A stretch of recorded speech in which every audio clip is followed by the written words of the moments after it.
नमस्कार, मैं हूं साक्षी ममगाई। 8 अप्रैल 2025 सुप्रीम कोर्ट ने एक अहम फैसला सुनाते हुए कहा कि राष्ट्रपति और राज्यपालों को बिल यानी विधेयकों पर फैसला लेने के लिए डेडलाइन तय की जा सकती है। इसका मतलब ये था कि वो बिल जो विधानसभाओं से पारित हो गए, उनके फैसलों को राज्यपाल या राष्ट्रपति अनिश्चित काल तक लंबित ना रखे, इसके लिए समय सीमा तय की जा सकती है।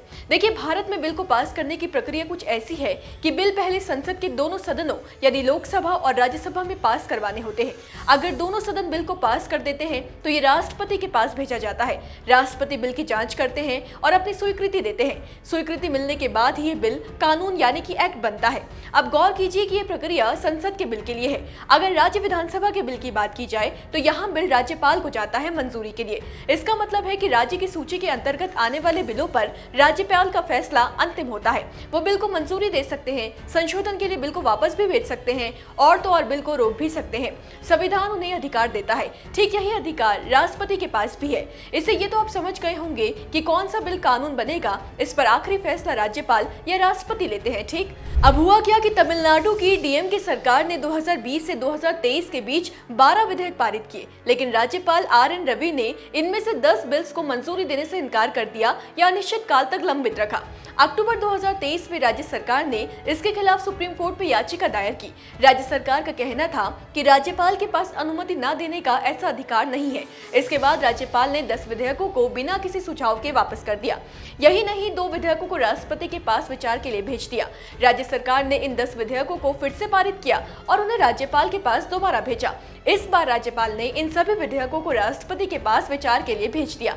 ये 10 विधेयक तमिलनाडु के विभिन्न विश्वविद्यालयों में कुलपति की नियुक्ति की शक्ति को राज्यपाल से लेकर राज्य सरकार को दे रहे थे। राज्य सरकार ने तर्क दिया कि राज्यपाल के पास विधेयक की मंजूरी को अनिश्चित काल तक रोकने और विधेयक पर पॉकेट वीटो करने का अधिकार नहीं है। पॉकेट वीटो यानी बिल को अपने पास लंबित रखकर उसे कानून बनने से रोके रखने का अधिकार। दूसरी ओर राज्यपाल ने तर्क दिया कि उनके पास संविधान के तहत ऐसा अधिकार है। इस मामले में सुनवाई के बाद 8 अप्रैल 2025 को सुप्रीम कोर्ट ने ऐतिहासिक फैसला सुनाते हुए 10 बिल्स को मान्य माना घोषित किया। यह ऐतिहासिक है क्योंकि पहली बार बिना राज्यपाल या राष्ट्रपति की औपचारिक मंजूरी के बिल कानून बने थे।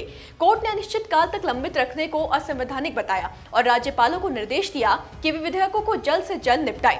सुप्रीम कोर्ट ने किसी भी बिल को लेकर एक डेडलाइन तय कर दी थी। सुप्रीम कोर्ट ने कहा था कि राष्ट्रपति के पास किसी भी बिल पर फैसला लेने के लिए 3 महीने का समय होगा। दिलचस्प बात यह है कि मामला यहाँ भी खत्म नहीं हुआ। यहाँ पर 2 पक्ष बंट गए। एक तरफ ये फैसला गैर बीजेपी राज्यों के लिए राहत बना, जहाँ राज्यपालों पर देरी के आरोप लग रहे थे, और दूसरी तरफ कुछ आलोचकों ने कहा कि कोर्ट का कार्यपालिका के क्षेत्र में कदम रखना ठीक नहीं था।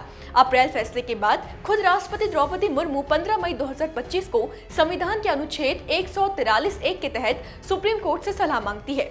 ये एक प्रेसिडेंशियल रेफरेंस था जिसमें राष्ट्रपति ने 14 संवैधानिक सवाल पूछे थे। प्रेसिडेंशियल रेफरेंस एक स्पेशल प्रोसेस होती है जिसके तहत भारत का राष्ट्रपति सुप्रीम कोर्ट से किसी भी कानून या फिर संवैधानिक मुद्दे पर सलाह मांग सकते हैं। ठीक, जो 14 सवाल राष्ट्रपति ने पूछे उनमें एक सबसे बड़ा सवाल ये था कि क्या सुप्रीम कोर्ट राष्ट्रपति या राज्यपाल के लिए विधेयकों पर फैसला देने की समय सीमा तय कर सकता है। एक सवाल ये भी था कि क्या राज्य सरकारें राष्ट्रपति या राज्यपाल के खिलाफ रिट याचिका दाखिल कर सकती है। ऐसे ही 14 बड़े सवाल सुप्रीम कोर्ट से पूछे गए। बताएं कि मुख्य न्यायाधीश BR गवई की अध्यक्षता में 5 जजों की संविधान पीठ इस मामले की सुनवाई कर रही है। सुनवाई चल रही है, तर्क सुने जा रहे हैं सभी पक्षों के, लेकिन अंतिम राय अभी लंबित है। हालांकि मंगलवार को सुनवाई में भाजपा शासित राज्यों ने कोर्ट में अपना पक्ष रखा था। महाराष्ट्र, गोवा, उत्तर प्रदेश, हरियाणा, छत्तीसगढ़, उड़ीसा और पुडुचेरी समेत भाजपा शासित राज्यों के वकीलों ने कहा कि बिलों पर मंजूरी देने का अधिकार कोर्ट का नहीं है। मुख्य न्यायाधीश BR गवई की अध्यक्षता वाली 5 जजों की संविधान पीठ ने इसे गंभीरता से रेखांकित करते हुए पूछा कि जब विधायिका के दोनों सदनों ने विधेयक को मंजूरी दे दी है तो राष्ट्रपति या राज्यपाल को इस पर अनिश्चित काल तक क्यों बैठना चाहिए। पीठ ने यह भी कहा कि हालांकि वे कोई निश्चित समय सारणी तय नहीं कर सकते, लेकिन अगर कोई सालों तक विधेयक पर कार्रवाई नहीं करता है तो क्या अदालत बेबस रहेगी। यानी कि chief justice of India BR Gavai ने पूछा कि अगर कोई व्यक्ति 2020 से 2025 तक बिलों पर रोक लगाकर रखेगा तो क्या कोर्ट को बेबस होकर बैठ जाना चाहिए। CJI ने केंद्र सरकार से पूछा कि क्या सुप्रीम कोर्ट को संविधान के संरक्षक के रूप में अपनी जिम्मेदारी त्याग देनी चाहिए। वहीं इस सवाल पर कि क्या राज्य सरकारें राष्ट्रपति या राज्यपाल के खिलाफ रिट याचिका दाखिल कर सकती है, केंद्र सरकार ने सुप्रीम कोर्ट से इस पर कहा कि राज्य सरकारें राष्ट्रपति या राज्यपाल के विधेयकों पर लिए फैसलों के खिलाफ याचिका नहीं दायर कर सकती। सरकार ने दलील दी कि राज्य के पास खुद कोई मौलिक अधिकार नहीं होता। वो सिर्फ लोगों के अधिकारों की रक्षा करता है। सॉलिसिटर जनरल तुषार मेहता ने अदालत से कहा कि संविधान में कुछ प्रावधान ऐसे हैं जो सुप्रीम कोर्ट की शक्तियों पर प्रतिबंध लगाते हैं।